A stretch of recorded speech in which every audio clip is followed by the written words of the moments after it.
The night was crisp, and the small, upscale town seemed to glimmer with the light of street lamps and lively restaurants. In the heart of this quaint, old-fashioned place stood Le Chateau, a restaurant as renowned for its gourmet food as it was for its long-standing, though quietly discussed, reputation for serving a particular type of clientele. Le Chateau was owned by Frank Whitman, a man who prided himself on keeping the restaurant's integrity intact. In his view, integrity meant catering to the well-heeled, respectable members of society. People like him. Frank was in his mid-50s, with graying hair and a slightly bulging stomach, a man set in his ways, who believed in the old adage that people should know their place. His restaurant reflected his personality, elegant, selective, and reserved. And tonight, as he stood behind the host's podium at the front of the restaurant, he surveyed the crowd with quiet satisfaction. The tables were filled with the kind of patrons Frank wanted. A well-dressed mix of wealthy business people, families out for a special dinner, and couples celebrating anniversaries. Frank's good mood soured, however, the moment Marcus and Naomi Johnson walked through the door. They were, by all outward appearances, just another couple. Marcus was tall, with a sharp, commanding presence, wearing a tailored suit that looked expensive but understated. Naomi was graceful, her elegant dress a shade of deep emerald that complemented her rich brown skin. They walked in confidently, unaware of the judgmental eyes that would soon turn toward them.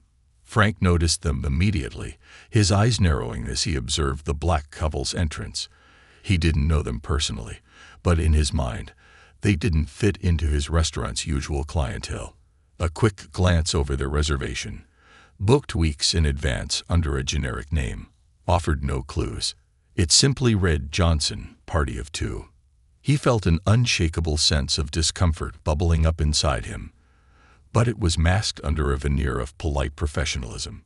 Marcus and Naomi walked up to the podium, smiles on their faces, expecting a pleasant evening. Marcus greeted Frank warmly. "Good evening. We have a reservation under Johnson for 7:30. Frank barely looked up. "Yes, I see your reservation," he muttered, his voice flat. He gestured toward the young hostess, Lisa, who had overheard the exchange. He leaned into her, his voice low but not quite a whisper. "Seat them at table 12. Lisa looked puzzled. Table 12 was one of the worst spots in the restaurant, a cramped, poorly lit table right next to the kitchen doors, where the noise from the staff could often drown out conversations. It wasn't where they normally seated guests with a reservation like the Johnsons, but Lisa, a fresh college graduate new to the job, didn't question the boss. "Of course," she said, before turning to the couple. "Right this way." Marcus and Naomi exchanged a quick glance. The subtle shift in the atmosphere wasn't lost on them, but they followed Lisa without a word. When they arrived at the table, Marcus raised an eyebrow at its location. It wasn't what they were expecting, but they remained polite. After sitting down, Marcus leaned in toward Naomi. "This is strange," he whispered. "We booked weeks in advance. I thought we'd get a better spot."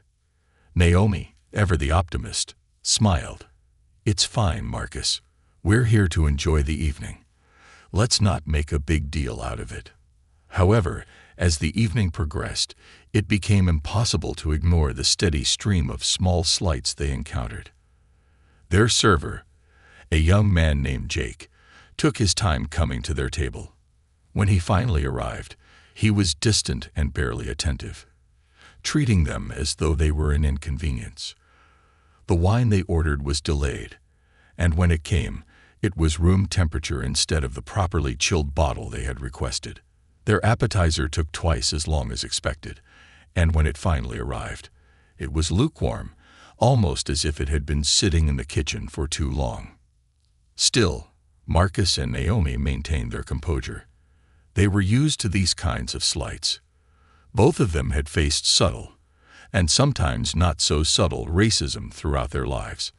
Marcus, a respected astrophysics professor, had experienced his share of microaggressions in academic circles, while Naomi, a diplomat, often had to navigate the complexities of bias in international relations. Tonight, though, was supposed to be different. a rare evening away from their professional lives. As the meal went on, Marcus decided to address the service issues politely.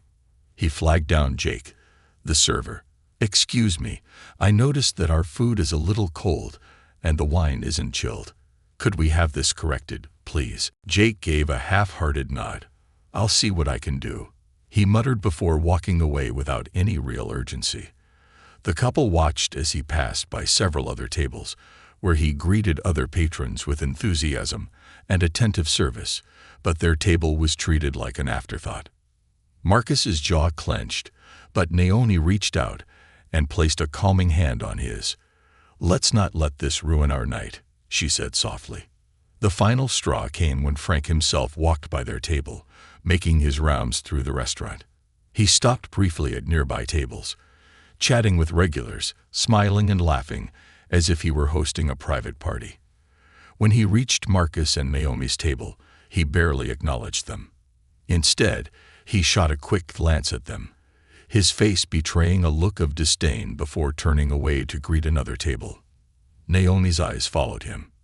"Did you see that?" she asked, her voice tight with frustration. Marcus nodded slowly. "Yeah, I saw it." Determined to stand up for themselves, Marcus called Jake over again. "We'd like to speak with the manager," he said, his voice calm but firm. Jake looked annoyed. "The manager's busy," he replied flatly. At that moment, Marcus had had enough. "We've been patient, but this service is unacceptable. Please get the manager now." Reluctantly, Jake shuffled off to find Frank. A few minutes later, Frank appeared, wearing a forced smile. "Is there a problem here?" he asked, his voice dripping with false politeness. Marcus didn't rise to the bait. "We've been treated poorly since we arrived. The table placement, the service, the cold food, none of this feels like an accident. We made a reservation just like everyone else here, and we'd like to be treated with the same respect." Frank's smile faded. He looked at Marcus and Naomi, his prejudice bubbling just beneath the surface. "I'm sorry if you're unhappy with the service," he said curtly, "but perhaps this isn't the right place for you." Naomi's eyes widened in disbelief. "What exactly do you mean by that?" Frank shrugged, his voice turning cold. "It's clear you're not satisfied. Maybe you'd be more comfortable somewhere else." For a moment, there was silence. Marcus stared at Frank, a mixture of disbelief and anger washing over him. But instead of raising his voice or causing a scene, he stood up slowly, pulling out Naomi's chair for her. "We'll leave," he said quietly, "but you'll regret this." The couple walked out of the restaurant, heads held high, while the patrons around them whispered in hushed tones, casting disapproving glances at Frank. As they exited, Marcus glanced back once more, locking eyes with Frank, who stood rigid, his face betraying no remorse. Frank turned back to the restaurant floor, feeling satisfied with himself. He believed he had preserved the exclusivity of his establishment. Little did he know, this single act of prejudice would be the beginning of his downfall. As Marcus and Naomi walked away from Le Chateau into the cool evening air, they exchanged only a few words. Marcus was quiet, his anger simmering beneath the surface. Naomi, always the more composed of the two, gently squeezed his hand, her expression calm but determined. They had dealt with incidents like this before, but it never got easier. What hurt the most wasn't the poor service or the table by the kitchen doors. It was the reminder that, no matter their success or accomplishments, some people would always see them as less than. As they made their way to their car, Marcus finally spoke, his voice low and controlled. "How many more times are we going to have to go through this?" Naomi sighed, unlocking the car. "I wish I had an answer for you. People like Frank don't change overnight, but that doesn't mean we give them the satisfaction of breaking us." Marcus remained silent as they drove home, the lights of the town gradually fading into the quiet suburban streets where their house stood. Their home was a modern two-story sanctuary, located in an affluent neighborhood just outside of the city. It wasn't flashy or ostentatious, but it reflected the couple's achievements and understated elegance, As they pulled into the driveway, Marcus's thoughts drifted from the humiliating restaurant incident to the much larger and more complex world they inhabited outside the scope of petty prejudices. While Frank and people like him may have seen Marcus and Naomi as just another black couple, they were, in reality, at the center of one of the most significant projects in human history, a project that would soon change the course of life on Earth as they knew it. The real lives of Marcus and Naomi. Marcus Johnson wasn't just any professor. He was a leading expert in astrophysics with a specialization in extraterrestrial intelligence. His work had garnered international attention, though much of what he did was shrouded in secrecy due to its classified nature. His research, along with that of a select few others, had recently moved from theoretical to highly practical. For years, the possibility of life beyond Earth had been a topic of speculative discussion, but Marcus was one of the few who knew for certain. We were no longer alone. The momentous revelation came nearly a decade earlier, in the form of an intercepted transmission from deep space. The transmission had baffled scientists at first, its patterns too complex to be of natural origin, but too sophisticated to be detected by most equipment. Only the world's most advanced observatories, including the facility where Marcus worked, had picked up on the signals. After years of decoding and research, it became clear that the transmission was more than just a random broadcast. It was a message sent by an intelligent species from another galaxy. Marcus had been at the forefront of translating the message and deciphering its content. The findings were mind-blowing. The extraterrestrial species had been observing humanity for some time, and now they were ready to make contact. But this was not going to be a simple handshake moment. It would involve an intricate diplomatic process that needed to be handled with extreme care.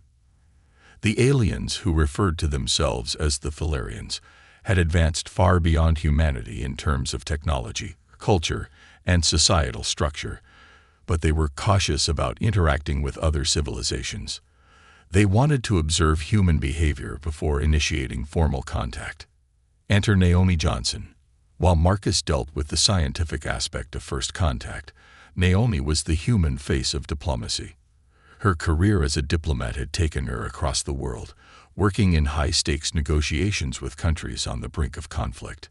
Her calm demeanor and razor-sharp intellect had made her indispensable to global peace talks, but now her skills were being called upon for something far greater. Naomi had been selected as part of an elite group of diplomats, trained specifically to interact with the Thalarians. This wasn't a task for the faint-hearted. The Thalarians were known to be meticulous and guarded in their communication, valuing emotional intelligence as much as intellectual prowess. They believed in the concept of empathic diplomacy, where understanding and compassion were seen as paramount to establishing trust between species. For the past year, Naomi had been preparing for a meeting unlike any other. She had undergone rigorous training, not just in diplomacy, but also in Thalarian psychology, language patterns, and societal values. The meeting, scheduled to happen in a matter of weeks, would take place at a highly secure location known only to a few. It was the first of its kind. A human delegation would sit down with extraterrestrial beings in a face-to-face setting. The weight of expectations, as Marcus and Naomi entered their home, the weight of the night's events finally began to lift. They had grown used to maintaining dual lives. On the surface, they were a successful couple navigating the challenges of life in America. But beneath that, they carried the enormous responsibility of humanity's first contact with another civilization. Marcus headed into his study, a room lined with books on astrophysics, cosmology, and diplomacy. In the center of the room sat his prized possession, a state-of-the-art telescope, capable of capturing images from galaxies millions of light-years away. He sat at his desk and opened his laptop, immediately greeted by a secure communication from Dr. Isabel Tran, the head of the project and a renowned scientist in her own right. "Marcus, we've received confirmation," the message read. "The Thalarians are preparing for the summit. Everything is in place. Be ready for the briefing tomorrow."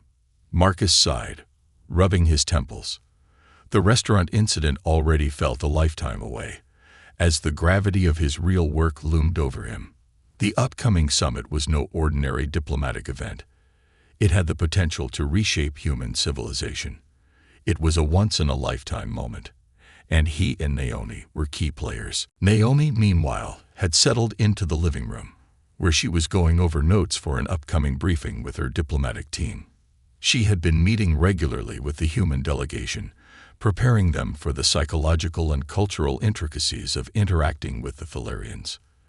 Every word, every gesture, every nuance of body language would be scrutinized by the alien species, and it was crucial that the human team didn't make any missteps. A wrong move could result in disaster, not just for the summit, but for the future of human-Thalarian relations. But despite the enormity of the task at hand, the restaurant incident lingered in Naomi's mind. She couldn't help but think about the people like Frank Whitman, people who saw only the surface, who judged based on skin color rather than character or achievements. As a diplomat, Naomi had long since mastered the art of keeping her emotions in check, but tonight had rattled her more than she cared to admit.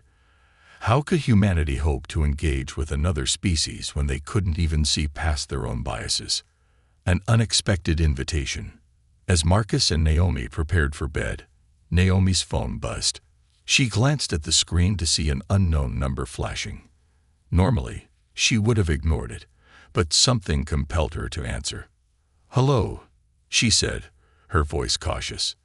There was a brief pause on the other end, followed by a deep, authoritative voice. "Mrs. Johnson, this is Director Kane from the Office of Advanced Diplomacy. I understand you and your husband had an unpleasant experience this evening." Naomi's eyes widened, and she sat up straighter. "How did you?" "The incident at the restaurant," Director Kane continued, cutting her off. "It has come to our attention. I believe Mr. Whitman should be given an opportunity to correct his mistake." Naomi exchanged a glance with Marcus, who was now fully alert, listening intently. "What do you mean?" Naomi asked cautiously. "Let's just say the summit requires more observation," Kane said, his tone cryptic. "Mr. Whitman may soon find himself in a situation that requires him to see beyond his limited worldview. Consider it an opportunity for growth, for him and for humanity." Before Naomi could respond, the call abruptly ended. Marcus frowned. What was that about? Naomi shook her head, still processing the cryptic message. "I'm not sure, but it sounds like Frank Whitman is about to learn the hard way who we really are." 2 weeks had passed since Marcus and Naomi's ill-fated evening at Le Chateau. For Frank Whitman, life continued as normal, or at least, that's how it seemed. The restaurant was bustling with its usual affluent clientele, and Frank went about his day, overseeing operations, greeting regulars, and keeping everything running smoothly. But beneath the surface, things weren't as perfect as Frank imagined. Subtle cracks had started to form in the pristine image of Le Chateau. Frank, too caught up in his self-assuredness, failed to notice the small changes. The slightly fewer reservations, the whispers among patrons, and the subtle shifts in attitude from his staff. In his mind, everything was fine. After all, he had handled the incident with Marcus and Naomi just as he always did, with calculated coldness. He believed that once they left his restaurant, it was over. He couldn't have been more wrong.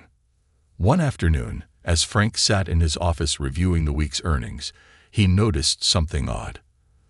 The numbers were lower than usual, not by much, but enough to catch his attention. He frowned, staring at the data on the screen. "This doesn't make sense," he muttered, tapping a few keys on his keyboard to double-check the figures.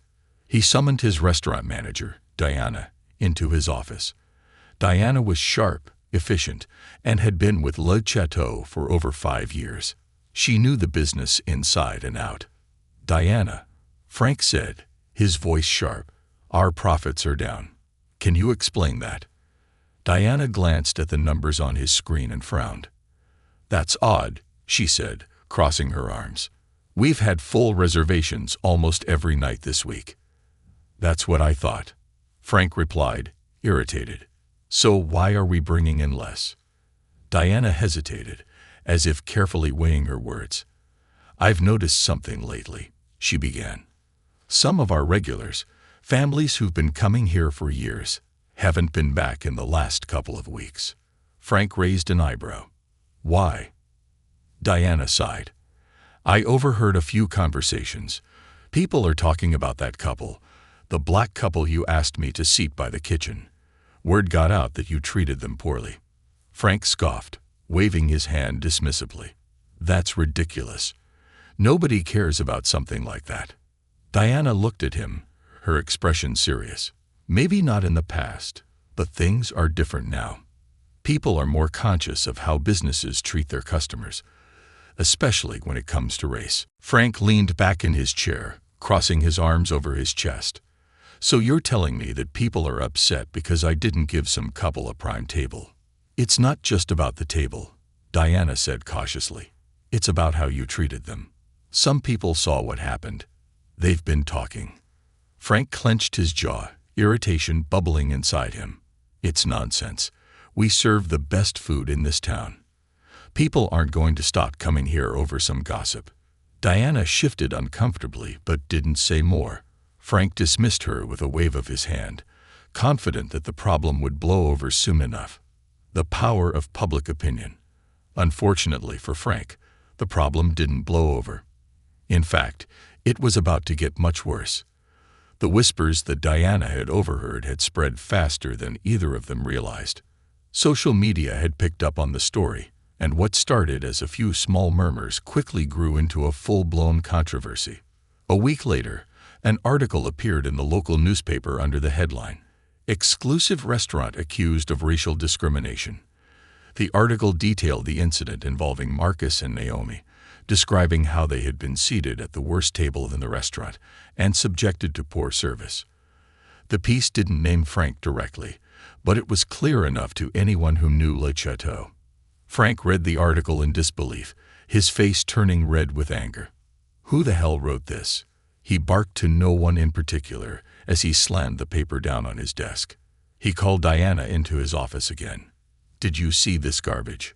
Frank demanded, pointing at the article. Diana glanced at the paper, her expression neutral. "Yeah, I saw it." "Why didn't you tell me this was going to happen?" Frank fumed. "I tried to warn you," Diana replied, her tone calm but firm. "People are talking. This isn't something you can ignore." "Frank." Frank stood up, pacing his office. "It's a hit job. Someone's out to ruin my reputation." Diana crossed her arms, leaning against the doorframe. "Maybe, but if people believe it, we have a problem." Frank stopped pacing and turned to face her. "What do you suggest, then? An apology?" Diana hesitated, then nodded. "It wouldn't hurt. It's not just about the couple anymore, Frank. It's about the perception of this place. If people think Le Chateau is a place where racism is tolerated, we're going to lose more than just a few regulars." Frank sat back down heavily in his chair. The idea of apologizing made his stomach churn. He didn't believe he had done anything wrong. But as much as he hated to admit it, Diana had a point. Perception was everything in the restaurant business, and right now, his restaurant was being painted as a place of exclusion. A meeting with the Johnsons. Meanwhile, Marcus and Naomi were far removed from the growing controversy surrounding Le Chateau. They had moved on, their minds focused on the upcoming Thilarian summit. But the article about their experience at the restaurant didn't escape their notice. When they saw it, Naomi had laughed lightly. "Looks like word got out," she said, showing Marcus the article. Marcus raised an eyebrow as he read it. "I didn't think people would care enough to write about it." "Apparently they do," Naomi replied. "Maybe it'll make Frank rethink how he treats people." But Marcus didn't seem as amused. "I doubt it. People like him rarely change." Later that day, Marcus received a call from Director Kane. The director's voice was calm but carried a hint of amusement. "Marcus, it seems that Mr. Whitman's actions have caught up with him," Kane said. Marcus frowned. "What are you talking about?" Kane paused for a moment, then continued. "The summit is approaching, and we need to be sure that all parties involved are fully vetted. As part of this process, we've been observing individuals with potential influence. Mr. Whitman's restaurant has attracted attention due to the way he treated you and Naomi. Marcus was silent for a moment, unsure of where this conversation was going. And what does that have to do with the summit? Let's just say that Mr. Whitman is about to face a situation that will test his integrity, one that could have far-reaching consequences for him and for the restaurant, Kane said cryptically. Before Marcus could ask for more details, Kane added, "We'd like you and Naomi to attend a meeting at Le Chateau. Mr. Whitman will be there, though he won't know why until the time comes." Marcus's eyebrows shot up in surprise. "You want us to go back there?" Kane's voice was firm. "It's important. Consider it part of the process." Though skeptical, Marcus agreed. The summit was too important to ignore any request from the Office of Advanced Diplomacy, and if this meeting was part of their observation process, then he and Naomi would play their role. Frank's dilemma. A few days later, Frank was standing behind the podium at Le Chateau, looking out over a nearly empty dining room. Business had dropped off sharply since the article came out, and though he hadn't admitted it out loud, he knew the restaurant was in trouble. He was fuming as he reviewed the evening's reservations, what few there were, and noticed a familiar name, Johnson, party of two. Frank felt a pang of irritation. What are they doing back here? He muttered under his breath. But before he could dwell on it further, the door to the restaurant opened, and in walked Marcus and Naomi. They were impeccably dressed, just as they had been on their first visit, but this time they were accompanied by two other individuals who looked official, one of them being Director Kane. Frank's irritation turned into confusion as they approached the podium. "Mr. Whitman," Director Kane said in a smooth, authoritative voice, "we'd like to have a word with you, in private."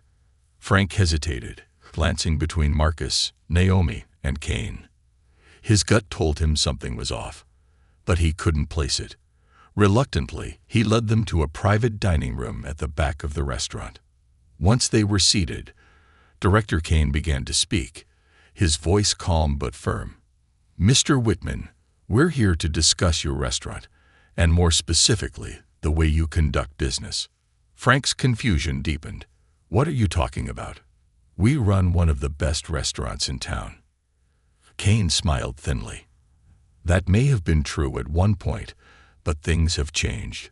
The way you treated Mr. and Mrs. Johnson has come to our attention, and it's not just a matter of bad service."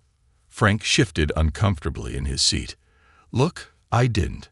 Kane held up a hand to silence him. "It's not about what you did or didn't do, Mr. Whitman. It's about who you are." The air in the private dining room felt tense as Director Kane paused, his gaze fixed on Frank Whitman. Frank shifted in his seat, his usual composure cracking under the weight of the unknown. The words "who you are" echoed ominously in his mind, but he had no clue what they truly meant. He wasn't used to being cornered, especially not in his own establishment. Marcus and Naomi sat quietly, their expressions unreadable. They weren't here to gloat or demand retribution. They had bigger things on their mind. But this wasn't just about some small personal victory. It was about something much larger, something Frank couldn't have begun to anticipate. Director Kane finally broke the silence. "I don't think you fully understand the gravity of the situation you're in, Mr. Whitman." Frank's jaw clenched. "This is a misunderstanding. I run a respectable business, and I treat all my customers the same." Kane's lips curled into a subtle smile. "That's precisely the problem. You see, your reputation precedes you. You've built this restaurant on the idea that exclusivity is paramount, on catering to a particular kind of clientele. But when someone doesn't fit your mold, you make sure they know they're not welcome." Frank's face reddened. "I don't." "Don't interrupt," Kane said coolly. "This isn't just about your behavior toward Marcus and Naomi Johnson. You've been watched for a long time, Mr. Whitman. Your treatment of the people who walk through your doors speaks volumes. The decision to refuse service, to relegate people to undesirable tables, the way you handle customers based on the color of their skin. It's all noted." Frank's mouth went dry, his mind racing. Who were these people? How long had they been watching him? Watched, he finally managed to say, his voice barely above a whisper. By who? Kane exchanged a glance with Marcus, who finally spoke up. Frank, you've probably heard whispers about the Thalarian Summit by now. It's the biggest international event to hit this city in decades, maybe ever. Frank nodded, vaguely aware of the summit through news reports. Yeah, I've heard about it. What's that got to do with me? Marcus's eyes narrowed. Everything. My wife and I aren't just a couple who happened to walk into your restaurant. We're part of the diplomatic delegation organizing that summit, and the people attending this summit are not your average customers. Frank's eyes widened as the pieces started to fall into place, but he still didn't grasp the full picture. Your diplomats? Naomi nodded. Not just any diplomats, Frank. The summit we're preparing for isn't just about human nations coming together. It's about intergalactic relations. The beings we're meeting with, the ones coming here, aren't human. They're Thalarians, an advanced extraterrestrial race. Frank blinked, his mind struggling to process what Naomi had just said. You expect me to believe that? Naomi's expression softened, but her voice remained firm. Whether you believe it or not doesn't matter. What does matter is that you've been chosen for something, an opportunity that most people would never even dream of.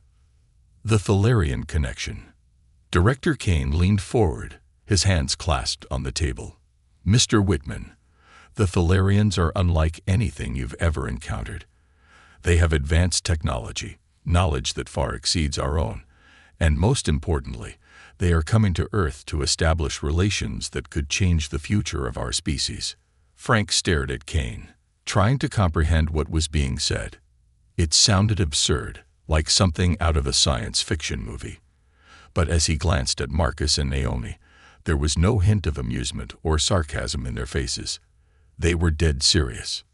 Kane continued, the Thalarians don't judge humans based on the superficial markers we use, like race or class. To them, how we treat each other is a reflection of our species' values. They've been quietly observing human societies for years, and the way we handle issues like equality and justice will influence their decision to form lasting alliances with us. Frank swallowed hard, a sinking feeling settling in his gut. And what does that have to do with me? Naomi leaned in. You've been chosen, Frank. Your restaurant, your treatment of people, has put you in the spotlight. The Thalarian delegation was watching the night we dined here. They saw everything. The revelation hit Frank like a punch to the gut. His treatment of Marcus and Naomi wasn't just a private affair. It had been witnessed by beings from another world, and now it was influencing something far beyond his control. The Thalarians believe that those in positions of power, no matter how small, play a critical role in shaping humanity's future, Kane added. You may not see yourself as influential, but to them you are. Your restaurant is a microcosm of human society, of how we interact, how we divide, and how we come together. Frank felt lightheaded. So, what happens now? Marcus spoke, his voice calm but direct. The Thalarians are coming to your restaurant, Frank. They want to see how you'll handle their presence. How you treat them will determine a lot. Frank blinked. They're coming here. To Le Chateau. Naomi nodded. Yes, and they won't look like us, Frank. They'll look like aliens, because that's exactly what they are. But they'll come disguised, in forms that resemble humans, to test you. They want to see if you've learned anything from the way you treated us. Frank's dilemma. Frank's head spun with the enormity of what he was hearing. Aliens. Diplomatic summits. His restaurant being used as a test ground for intergalactic relations. It was too much to take in. What? What am I supposed to do? He stammered. Kane's expression softened slightly. You have a choice, Frank. You can continue running this restaurant the way you always have, discriminating against people based on your biases. Or you can change, embrace the values that the Thalarians respect. Equality, fairness, and open-mindedness. How you treat the guests who come through your doors from now on will determine your future, and, potentially, the future of our relationship with them. Frank felt a cold sweat break out on his forehead. He had built his entire business on a model of exclusivity, catering to the wealthy, the powerful, the people he deemed worthy. But now, that very model was being challenged by forces beyond his comprehension. "What if I can't change?" he asked quietly, more to himself than to anyone in the room. Naomi's gaze softened. "Everyone can change, Frank. It's a choice. The question is whether you're willing to make it." Frank sat there in silence for a long moment, the weight of the decision before him pressing down like a lead blanket. He had never considered himself a bad person, but now he was faced with the undeniable truth that his actions had consequences that extended far beyond his restaurant. A visitor from the stars. As the meeting drew to a close, Director Kane handed Frank a small envelope. Inside, you'll find instructions for the upcoming visit. The Thalarian delegation will arrive in 1 week. They won't announce themselves. You won't know who they are until after the visit is over. But rest assured, they'll be watching every move you make. Frank took the envelope with trembling hands. The weight of what was to come settled in his chest, and for the first time in his life, he felt truly vulnerable. "Good luck, Mr. Whitman," Kane said as he stood to leave. Marcus and Naomi followed, giving Frank one last glance before they exited the room. As the door closed behind them, Frank slumped back in his chair, staring at the envelope in his hand. He had spent years building Le Chateau into a monument to his success, his ego. But now, everything he had built was on the line, and the future of his restaurant, and perhaps his very life, rested on a single, unimaginable choice. The countdown begins. In the days following the meeting, Frank found himself haunted by the conversation. He couldn't sleep, couldn't focus on his work. Every time a customer walked into the restaurant, he wondered if they were the Thalarian delegation in disguise. His staff noticed his unusual behavior, whispering among themselves about their boss's sudden change in demeanor. Frank knew that the visit was imminent, but he had no idea what to expect. Would the Thalarians look human? Would they test him in ways he couldn't anticipate? The uncertainty gnawed at him, and for the first time, he began to question everything he had once held dear. He had always prided himself on being in control of his business, his life, his destiny. But now, that control had been stripped away, and Frank Whitman was left with a single, terrifying thought. What if I fail? The clock was ticking, and Frank knew that his time to change was running out. Whether he liked it or not, the future of Le Chateau, and perhaps humanity's relationship with the stars, depended on the decisions he would make in the days to come. Frank spent the next few days in a fog of anxiety and dread. The realization that his restaurant, his personal playground of exclusivity, was now under cosmic scrutiny weighed heavily on him. He knew that the Thalarians were coming, but he didn't know who they would be or how they would test him. His mind constantly raced through possibilities. Would they walk in disguised as regular customers, maybe in business suits or casual attire? Would they be dressed extravagantly, signaling their importance, or try to blend in completely? There was no way of knowing. Le Chateau continued to operate as usual, but Frank's behavior had become erratic. He began to scrutinize every guest, analyzing each face as though he could pick out an extraterrestrial being from the crowd. His staff noticed his strange mood, and it wasn't long before whispers began to spread through the kitchen and the waitstaff. "What's up with Frank lately?" one of the waiters murmured to his colleague. "I don't know, but he's acting really paranoid. Did you see how he stared at that couple who just walked in?" Another responded.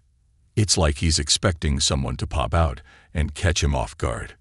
While Frank's staff questioned his mental state, he found himself questioning his own values. He had prided himself on running a prestigious, high-class establishment, a place where the wealthy and powerful could dine in peace, separate from the commoners. But now, the same values that had driven his success had become his burden. What would the Thalarians think of his restaurant's strict unwritten rules? His heart sank every time he realized they were likely observing his behavior, maybe even judging humanity based on how he treated the people walking through his doors. A shift in approach. On the fourth day after the meeting with Director Kane, Marcus, and Naomi, Frank sat in his office, staring blankly at the schedule for the week. He hadn't taken a reservation since their departure, too distracted by the impending visit to focus on new business. His thoughts were interrupted by a soft knock on the door. It was Sarah, his head waitress, a woman who had worked at Le Chateau for years and knew the place inside and out. "Frank, can I talk to you for a minute?" Frank motioned for her to sit down. "Sure, Sarah. What's on your mind?" She hesitated for a moment, her expression concerned. "I don't know what's going on with you, but the staff's starting to worry. You've been acting different, like something's really bothering you. Is there anything we need to know?" Frank sighed deeply, running a hand through his thinning hair. "It's complicated, Sarah. Something big is going to happen here soon, and I don't think I'm ready for it." Her brows furrowed. "Big? What do you mean?" For a moment, Frank considered telling her everything. The Thalarians, the test, the way his restaurant was being used as a microcosm for the entire human race. But then he caught himself.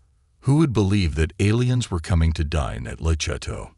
No, this wasn't something he could just share openly. "It's about the way we've been running things here," Frank said, choosing his words carefully. "I've realized that maybe we've been too selective, too rigid in who we serve and how we treat people. I think it's time we made some changes." Sarah blinked in surprise. In all her years working for Frank, she had never heard him talk like this. "You mean opening the place up more?" Frank nodded, his gaze distant. "Yeah, we need to start treating everyone who comes in here with the same respect, the same level of care. No more giving priority to people because of how much money they have or who they are. I want Le Chateau to be a place where anyone can walk in and feel welcome." Sarah smiled softly, though she still seemed unsure about what had prompted this sudden change of heart. "That sounds really nice, Frank. It's about time, honestly. I think the staff will appreciate that." Frank nodded but remained silent. He wasn't sure if Sarah truly understood the weight of what he was saying. This wasn't just about a shift in customer service. It was about preparing for something far bigger than either of them could comprehend. The arrival. It was the 6th day since the meeting, and Frank knew that the Thalarians were scheduled to arrive soon. His stomach churned as he watched the restaurant's patrons trickle in that evening, every new guest a potential alien visitor. Each time the door swung open, his heart would leap, wondering if the test had finally begun. Around 8:00 p.m., a large black sedan pulled up in front of Le Chateau. Frank's heart raced as the valet opened the car door, and two figures stepped out. At first glance, they appeared human. Two women, one tall and elegant, the other petite and unassuming. They exchanged a few words with the valet, who smiled politely and directed them toward the entrance. Frank watched intently from his office, feeling his palms grow sweaty. He couldn't shake the feeling that these women weren't ordinary customers. Something about the way they carried themselves, calm, deliberate, hinted at something more. Could they be the Thalarians? As they entered the restaurant, Frank hurried out of his office and made his way to the front.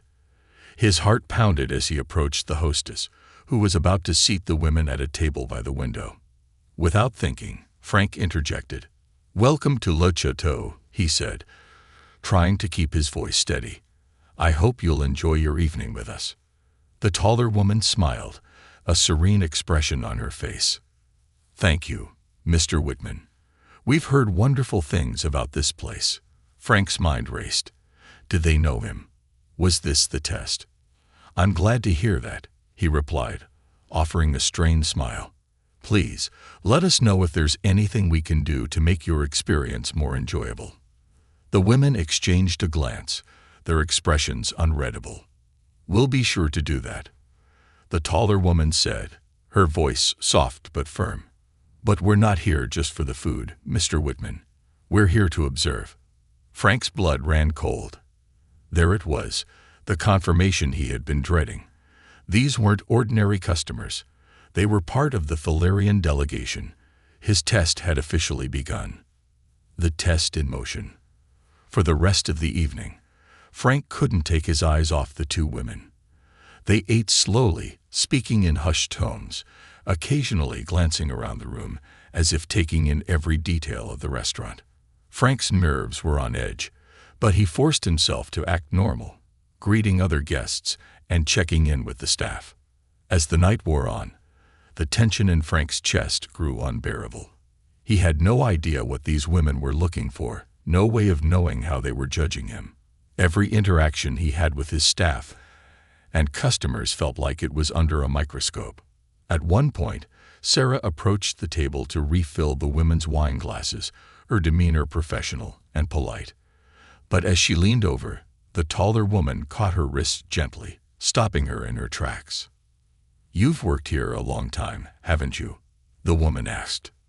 Sarah blinked, startled by the sudden question. "Yes, I have. Almost 7 years now." The woman smiled softly. "And how do you find Mr. Whitman as an employer?" Frank's heart skipped a beat. This was it. The test wasn't just about him. It was about how his staff viewed him, how they perceived his leadership. Sarah hesitated for a moment, glancing over at Frank, who stood frozen a few feet away. "Mr. Whitman, he's always been very particular about how things are run here. He demands a lot from us, but he's fair in his own way. I think he's starting to change, though. I've noticed it recently. He's been talking about making this place more inclusive, more welcoming to all kinds of people." The woman released Sarah's wrist, her smile never wavering. "That's good to hear. Thank you for your honesty." Sarah nodded, looking slightly confused as she walked away. But Frank's heart swelled with a strange sense of hope. Maybe, just maybe, he could pass this test after all. A glimpse of change. As the evening drew to a close, the two women finished their meal and stood to leave. Frank watched them closely, his breath catching in his throat as they made their way toward the door. Before they exited, the taller woman turned to him once more. "Mr. Whitman," she said, her voice calm and measured. "Tonight was just the beginning. We'll be watching." With that, the women stepped out into the night, leaving Frank standing alone in the restaurant, his heart still racing. He didn't know what the future held, but one thing was certain. The test was far from over. The Thalarians had made their presence known, and now it was up to him to prove that he could change, not just for the sake of his restaurant, but for the future of humanity itself. For the first time in his life, Frank felt the weight of something greater than himself, something that transcended his narrow worldview. And with that weight came the realization that he was at a crossroads, one that could define not just his legacy, but the legacy of humanity in the eyes of the stars.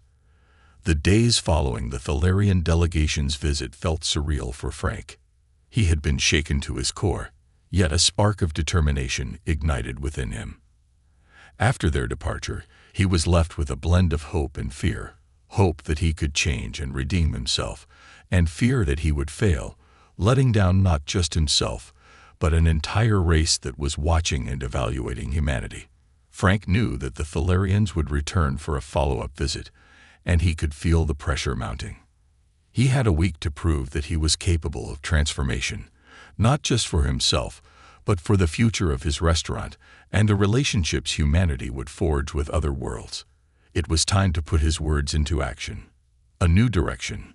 The first step was a meeting with his staff. On the morning of the next day, Frank gathered them in the dining area before opening hours. The atmosphere was charged with uncertainty as his employees exchanged curious glances.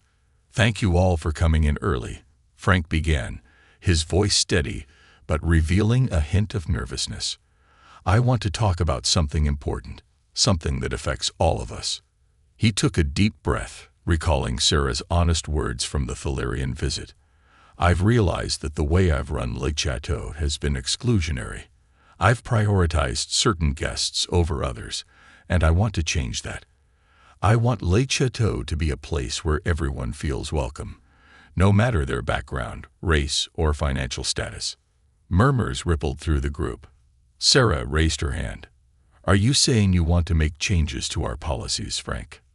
"Yes," he replied, feeling the weight of his words. "I want us to embrace a new philosophy, one of inclusivity and equality. I want our restaurant to reflect the values we hold as individuals, not just as a business." One of the cooks, Miguel, spoke up. "But how do you plan to do that? We've built our reputation on exclusivity. How will we attract customers if we don't focus on high-end service?" "I believe we can create a new reputation," Frank said, passion rising in his voice. "Imagine Le Chateau as a community hub, a place where people from all walks of life come together to share experiences and stories over a meal. I want us to host events that promote diversity and inclusivity, showcasing different cultures and cuisines." The staff exchanged glances, some nodding in agreement, others looking skeptical. Frank pressed on. "I know this won't be easy, and I'll need your support to make it happen.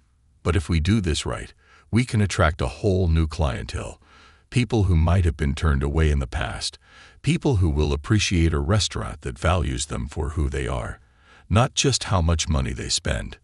Taking action. Over the next few days, Frank and his team brainstormed ideas to revamp the restaurant's image.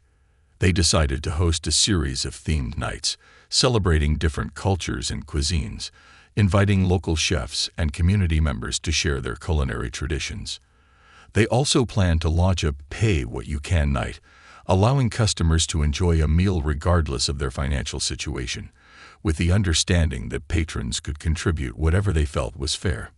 As they worked to implement these changes, the staff started to embrace Frank's vision. Sarah organized a community meeting to invite locals and gather feedback on how they could create a more inclusive atmosphere. Miguel volunteered to lead cooking demonstrations during the cultural nights, showcasing his heritage through food.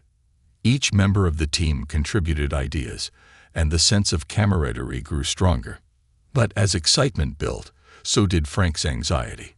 He still remembered the tall woman's words, "We'll be watching." The pressure of making a good impression weighed heavily on him.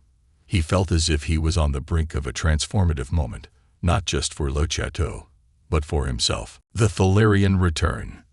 The week flew by, and before he knew it, the day of the Thalarian delegation's return arrived.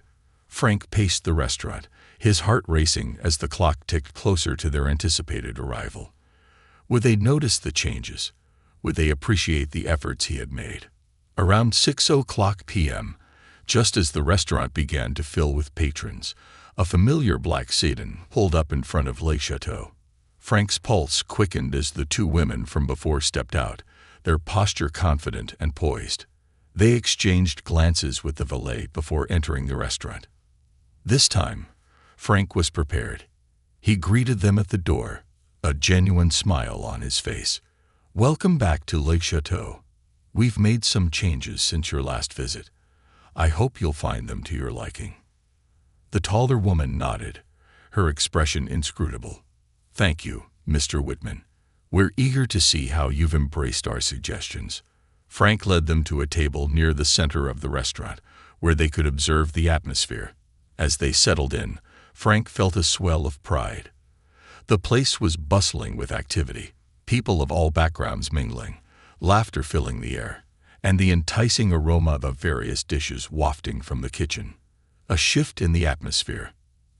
As the evening progressed, Frank watched with bated breath as the Thalarians sampled the diverse offerings of the menu. They shared smiles and engaged with other guests, creating an ambience that felt welcoming and inclusive. He noticed how the patrons responded positively to the presence of the Thalarians. Conversations flowed, and laughter echoed as people enjoyed the evening together. Frank felt a sense of relief wash over him.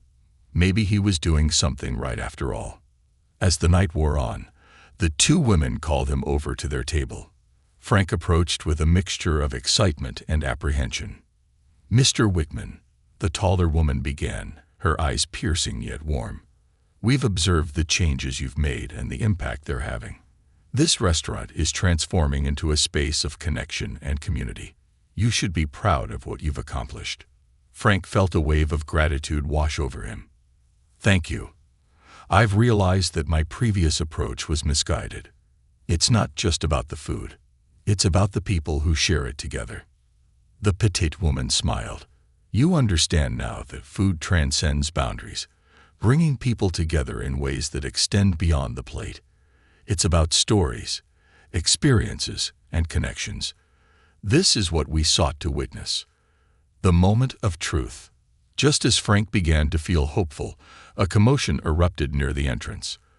A group of 3 young men stumbled into the restaurant, laughing loudly and drawing unwanted attention. Their energy contrasted sharply with the sophisticated ambience of Le Chateau. "Let's get some drinks," one of them shouted, oblivious to the disapproving glances from nearby tables. They swaggered toward the bar, clearly unaware of their disruptive presence. Frank's heart sank. This was precisely the type of behavior he had always tried to avoid in his restaurant. His first instinct was to approach them, to ask them to tone it down or leave, but he hesitated. The Thalarians were watching. Would this be part of the test? As the raucous group grew louder, Frank felt the weight of his decision. He couldn't let the Thalarians see the old Frank, the one who would have immediately kicked these men out to maintain his restaurant's exclusivity. He had to stand by his new values, even in the face of disruption. A choice made. With a deep breath, Frank walked over to the group, determined to address the situation in a way that aligned with his new vision. "Excuse me, gentlemen," he said, his tone calm but firm. "I appreciate your enthusiasm, but could I kindly ask you to keep your voices down?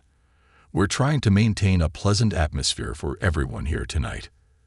The young men turned to face him, their laughter dying down. One of them squinted at Frank, sizing him up. "What's the big deal? We're just having a good time." Frank stood tall, feeling the eyes of the Thalarians on him, judging his response. "I understand that, but it's important to respect the space we share with others. This restaurant is about community and inclusivity. We want everyone to feel comfortable." The young men exchanged glances, and for a moment, Frank feared they would resist. But instead, they shifted their demeanor. "Fine, man. We'll chill," one of them muttered, and they backed off, their voices dropping to a more acceptable level. Frank felt a surge of triumph. He had done it. He had addressed a potential conflict without resorting to the old tactics of exclusion. He returned to the Thalarian table, his heart racing. Reflection and growth. The evening continued smoothly after the confrontation, and Frank could sense the Thalarians were pleased. They engaged with other guests, discussing their thoughts on the diverse food offerings and how welcoming the atmosphere felt. As the night drew to a close, the 2 women approached Frank once again. "Mr. Whitman, your response to the situation earlier was commendable," the taller woman said. "You've demonstrated that you can uphold your values even in challenging circumstances." Frank felt a swell of pride. "Thank you. I realize that it's not just about creating a restaurant for the wealthy. It's about creating a place where everyone feels they belong." The petite woman nodded. "You've come a long way in a short time. We will be sharing our observations with the Thalarian Council, and we believe your efforts here may well be pivotal in shaping the future of humanity's relationship with our kind." Frank's heart raced at the thought. "Really? You think?"